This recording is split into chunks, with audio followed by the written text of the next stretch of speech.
Hey guys, welcome back to another Roblox tutorial. Today I'm gonna show you how to make a soft shutdown system.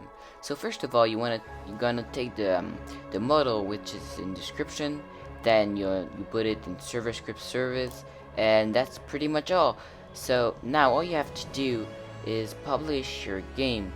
So go here, publish, well, name, we don't care, settings, everything.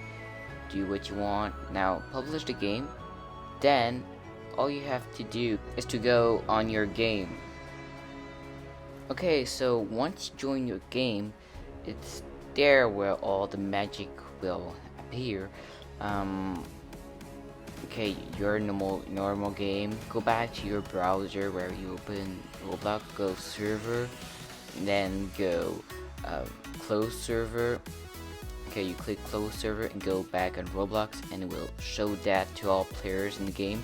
So you see, we changed the server, they deleted my old server, and they automatically added me to another server. So that's the model. Okay, so now I'm gonna show you how you can personalize your final GUI. So go back in Studio, go in teleport screen creator, and you just have to change the color of the background. You can change it here.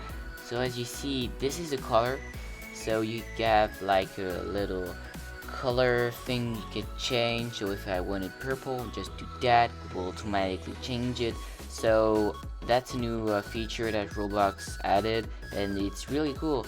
So that's for the text. Now that's the text, that's where the text is positioned, the size of the text also, and attention and all of that is the text, so what's gonna be written on it.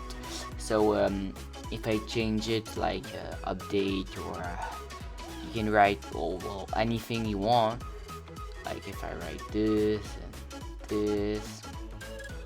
Okay, so finally you can I update my game, publish to Roblox. Now you go back to the game. Okay, so same that first time, we go on Roblox servers, close server. Okay, so now update it. You see, it's the color background that I changed, the text also, and that's pretty much it. I mean, that's a really cool feature that most games have. I mean, look at all the game. I'm pretty sure almost all popular games has a feature with soft shutdown. So hope you liked the video, hope it helped you, and like and subscribe on that. Have a good day.